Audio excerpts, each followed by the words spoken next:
My name is Maya Henderson, and I am a 38-year-old woman living in the beautiful and often rainy city of Portland, Oregon. I have lived in this city for most of my adult life, and I absolutely adore the character of the neighborhoods here. My house is a small but sturdy craftsman-style home that I bought nearly 10 years ago. It has a deep porch with a wooden swing and a small front yard where I have spent countless hours planting native ferns and flowers that can survive the long, gray winters. My home is my sanctuary. I work from home as a professional restorer of vintage furniture, which means I spend my days in my garage-turned-workshop, where I sand down old oak tables and breathe new life into mid-century modern chairs. Because of my job, I am often moving heavy pieces of furniture, and I rely heavily on my driveway to load and unload my work van. My driveway is a narrow strip of concrete that leads right up to my garage door, and it is the only way I can get my supplies in and out without breaking my back. For years, I had no issues with my neighbors because we all understood the unspoken rules of living in a crowded city where parking is a nightmare.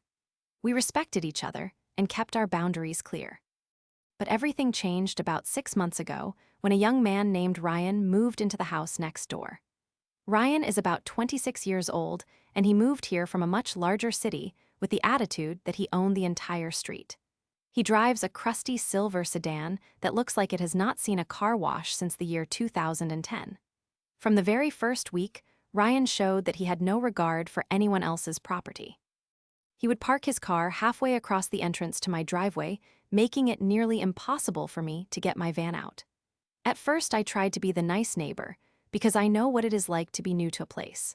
I walked over and introduced myself with a smile and a hand-drawn map of where the street parking ended and my driveway began.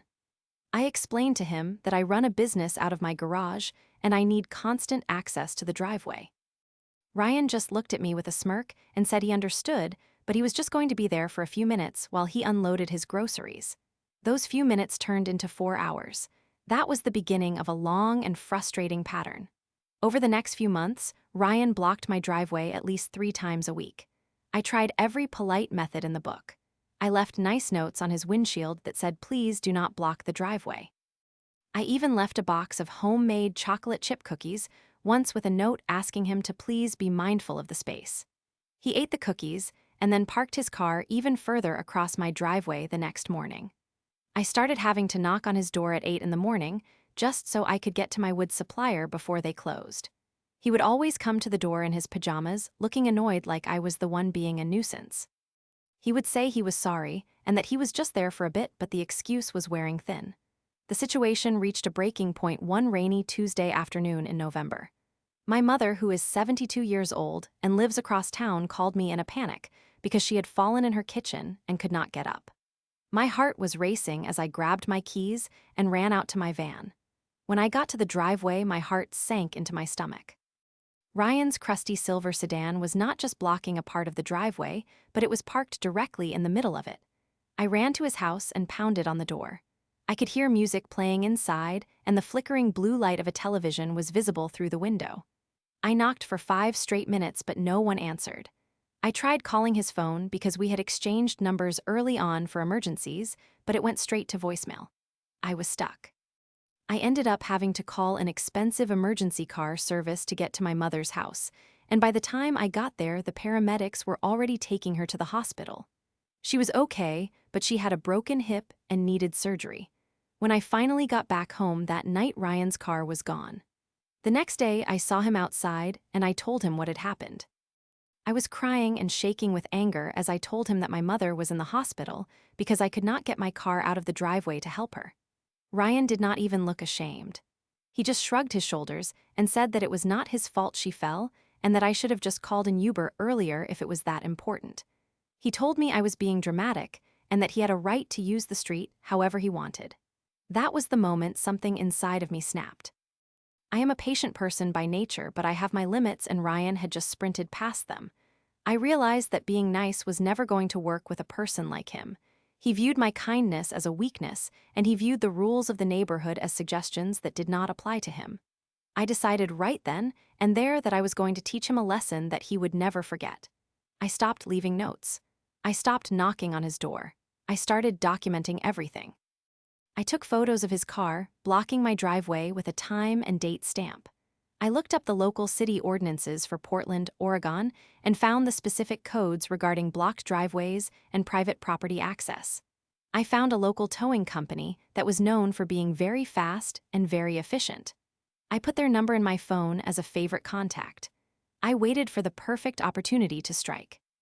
I knew Ryan had a big social life because I could hear him bragging to his friends on his porch about his success with dating applications. He was always talking about how he was a high roller and how women loved his car even though it was a piece of junk. One Friday evening, I was working in my garage when I saw Ryan through the window. He was in his house getting ready for something important. I could see him through his bedroom window spraying way too much cologne and checking himself out in the mirror. He was wearing a fancy button-down shirt and had spent a lot of time on his hair. It was clear he had a big date. I looked out at the street, and sure enough, there was the silver sedan.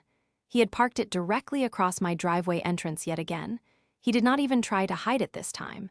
He just left it there as if my driveway was his personal reserved parking spot. I looked at the time, and it was 6:30 in the evening. I knew from overhearing him that he usually met his dates around 7. This was my moment. I sat down at my workbench and pulled out my phone. I called the towing company and explained the situation. I told them I had a vehicle blocking a private driveway, and I had the photos to prove it was a recurring issue. The dispatcher was very professional and said they had a truck in the area and could be there in 15 minutes. I felt a rush of adrenaline that I had never felt before. I walked out to my front porch with a cold bottle of beer and sat down in my swing. I wanted to have a front row seat for the show. The rain was starting to mist down, which is very common for Portland in the evening, and the streetlights were just beginning to flicker on. Exactly 14 minutes later, a massive black tow truck pulled around the corner. The driver was a big man with a beard who looked like he had seen everything. He hopped out and looked at the silver sedan and then at me. I pointed to my driveway and showed him the gap where the car was clearly over the line. I showed him the photos on my phone of the previous weeks. He nodded and said he had everything he needed. He was incredibly fast. He hooked up the silver sedan and lifted it off the ground in what felt like seconds. He did not make a lot of noise, which was perfect. He slid into the driver's seat of the truck and pulled away with Ryan's car dangling off the back. Just as the tow truck disappeared around the corner, I saw the front door of Ryan's house open. A young woman was walking up the sidewalk toward his house. She was dressed up in a nice dress and high heels, and she looked like she had put a lot of effort into her appearance. She looked a bit confused as she checked the house numbers. At the same time, Ryan stepped out onto his porch. He was beaming with pride and had a huge smile on his face. He looked like he thought he was the king of the world. He waved at the girl and said, "Hey, you must be Sarah." She smiled back and said yes, and she mentioned that she had a hard time finding a place to park her own car a few blocks away. Ryan laughed and said, "Yeah, parking is tough around here, but I always find a way to make it work." He stepped down off his porch and walked toward the street where his car had been parked only 2 minutes earlier. He stopped dead in his tracks. He looked to the left, and then he looked to the right. He rubbed his eyes as if he thought he was seeing things. His car was gone. There was nothing but an empty space on the asphalt where his crusty silver sedan had been. Sarah walked up next to him and asked if everything was okay. Ryan started to panic. He was looking under the nearby trees and behind other parked cars as if a sedan could just hide somewhere. He started shouting about how someone had stolen his car. He was frantic and waving his arms around, and the cool guy image he had been projecting completely vanished in an instant. He looked like a lost child. I sat on my porch and took a slow sip of my beer. I cleared my throat loudly to get their attention. Ryan spun around and saw me sitting there. He ran over to the edge of my lawn and yelled that his car was gone and that someone must have stolen it while he was inside. I looked him right in the eye and spoke in a very calm and clear voice. I told him that if he was looking for his car, it was not stolen, but it had been towed. I told him that he was blocking my driveway again and that I had finally followed through on my warnings. Ryan's face turned a bright shade of red that clashed horribly with his fancy shirt. He started screaming at me, saying that I had ruined his night and that I had no right to do that to him. He told me I was a crazy woman and that he was going to sue me for everything I had. Sarah was standing a few feet away watching this entire meltdown with a look of pure shock on her face. She looked at Ryan, and then she looked at the empty space where the car had been. She asked him if he had really parked in front of my driveway. Ryan tried to change his tone and told her that it was not a big deal and that I was just being a mean neighbor. He tried to grab her hand to lead her away, saying they could just call a car service and still go to dinner. But Sarah pulled her hand away. She looked at the driveway, and then at me, and then back at Ryan. She told him that parking in front of someone's driveway was a really jerk move. She said she could not believe he was so entitled that he thought he could just block a person into their own home. Ryan tried to explain that he was just there for a bit, but Sarah cut him off. She said that she did not want to go on a date with someone who had so little respect for other people. She told him that his behavior was trash and that she was going home. She turned around and walked away down the sidewalk without looking back once. Ryan was left standing there in the rain in his fancy shirt with no car and no date. He looked at me, and I could see the pure rage in his eyes, but I did not blink. I told him that the tow yard was all the way across the city and that it would cost him about $300 to get his car back tonight, and the price would go up every day it sat there. I also told him that I had cameras installed now, and that if he ever touched a single inch of my driveway again, I would call the tow truck before he even turned off his engine. Ryan did not say another word. He turned around and stomped back into his house and slammed the door so hard that I thought the glass might break. The silence that followed was the most beautiful thing I had heard in months. For the next few days, I did not see Ryan at all. I saw a different car drop him off late that night, and he looked exhausted and miserable. When he finally brought his car back 2 days later, he parked it nearly 3 blocks away. He did not even look at my house as he walked by. The victory felt sweet, but the best part was the peace and quiet that returned to my life. I no longer had to worry about whether or not I could leave my own home. I could focus on my furniture restoration without the constant stress of having to hunt down a neighbor to move his car. My mother got better and moved back home, and I was able to visit her whenever I wanted without any obstacles in my way. It has been several months since that night, and Ryan has not blocked my driveway a single time. He does not even park on our street anymore if he can help it. Every time I see him, he looks the other way, and I just smile and wave from my porch. He learned that in a city like Portland, your reputation and your neighbors matter. He learned that being a disruptor does not mean you get to disrupt someone's life without consequences. Sometimes you have to be the one to set the boundaries, and sometimes those boundaries come with a $300 towing fee. I still sit on my porch every Friday night with a beer, and I look at that clear, empty space in front of my driveway. It is a reminder that I have the power to protect my peace, and that sometimes the best revenge is simply holding someone accountable for their own actions. My home is my sanctuary once again, and the only thing I hear now is the sound of the rain and the soft creak of my porch swing. I have even started planting new roses near the edge of the driveway because I know they will not be crushed by a crusty silver sedan. Life is good in Portland when people follow the rules, and I am glad I was the one to teach Ryan that lesson. I heard from another neighbor that Ryan is planning to move out at the end of the month because he says the neighborhood is not friendly enough for him. I think that is the best news I have heard all year. I am already looking forward to meeting whoever moves in next, and I will be sure to welcome them with a smile and a clear understanding of where the driveway begins and ends. If they are nice, they might even get some of my famous chocolate chip cookies, but if they are like Ryan, they will get a very expensive ride to the tow yard. I have the number on speed dial, and I am not afraid to use it. I have realized that being a nice person does not mean letting people walk all over you. It means treating people with respect and demanding that same respect in return. Ryan did not respect me or my property, and he paid the price for it. I feel more confident and more at home than I ever have before. The neighborhood feels safer and more like a community now that the bully has been put in his place. I will continue to sand my wood and paint my chairs and enjoy the life I have built for myself here. And every time I pull my van out of my clear and open driveway, I will think of that Friday night and the look on Sarah's face when she called him trash. It was the perfect ending to a long and frustrating chapter of my life. I am ready for whatever comes next, and I know that I can handle it. Portland is a city of rain and roses, but it is also a city where people stand up for themselves. I am proud to be one of those people. The street is quiet now, and the silver sedan is nowhere to be seen. I take another sip of my beer and watch the sunset over the city. Everything is exactly as it should be. The power of a well-timed tow truck is truly a beautiful thing to behold. I hope Ryan finds a place where he can learn to be a better neighbor, but I am just glad that place is not next to me. My driveway is my own, and it will stay that way. The end of this story is just the beginning of a much more peaceful life for me. I have found my voice, and I have reclaimed my space. There is nothing more satisfying than that. I look forward to the long summer days ahead where I can work with the garage door wide open and not have to look at a crusty silver sedan blocking my view. I am happy and I am free, and I am exactly where I am supposed to be. The lessons learned will stay with me forever, and I am a stronger person because of it. Revenge is a dish best served cold, and in this case it was served with a side of justice and a very long walk to the tow yard. I could not have asked for a better outcome. The neighborhood is mine again, and I am going to enjoy every single second of it.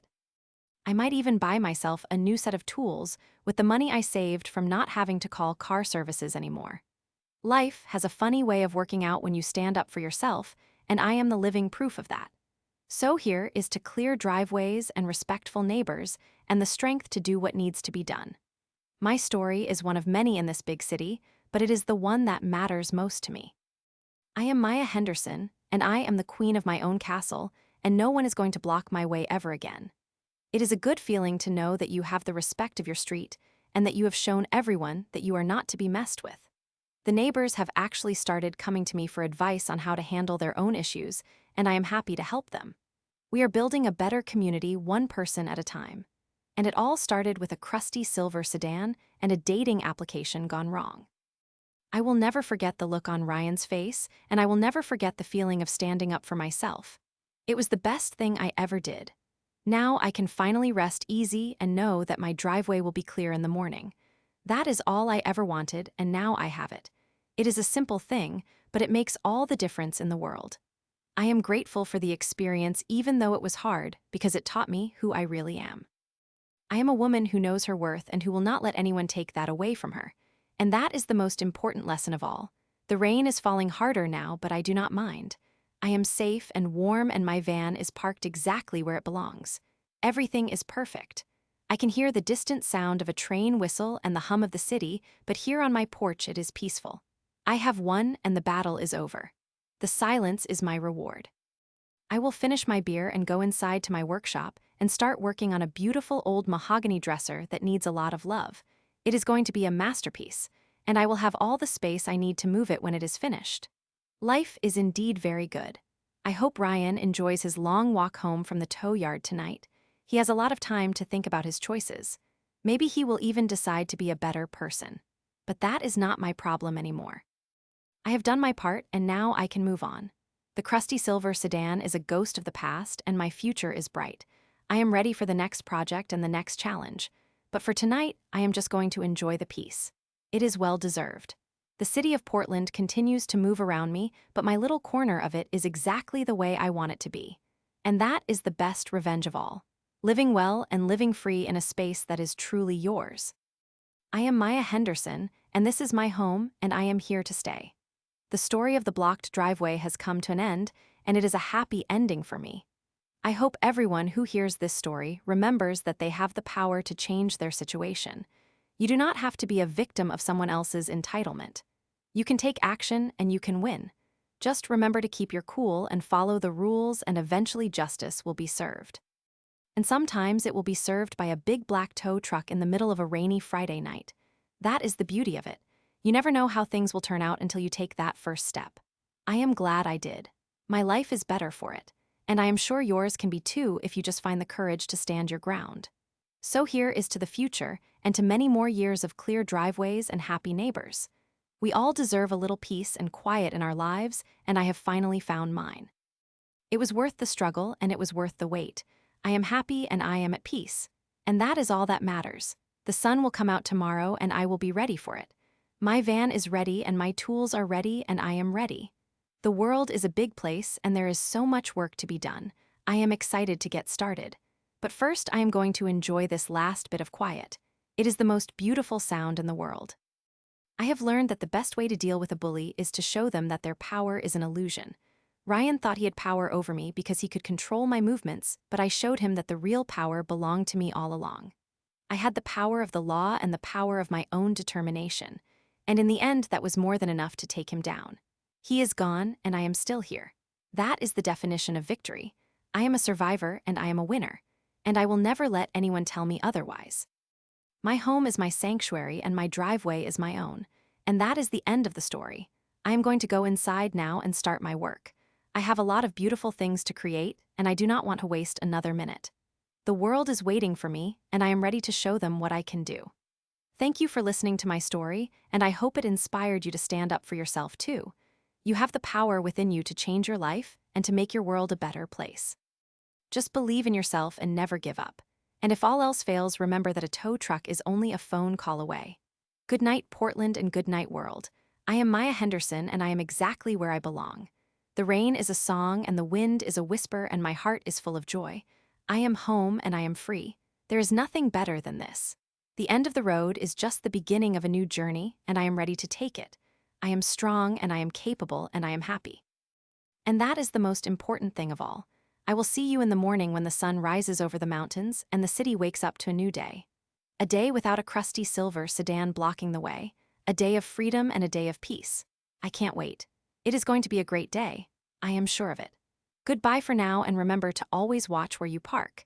You never know who might be watching, and you never know who might have a tow truck on speed dial. Be a good neighbor and you will have a good life.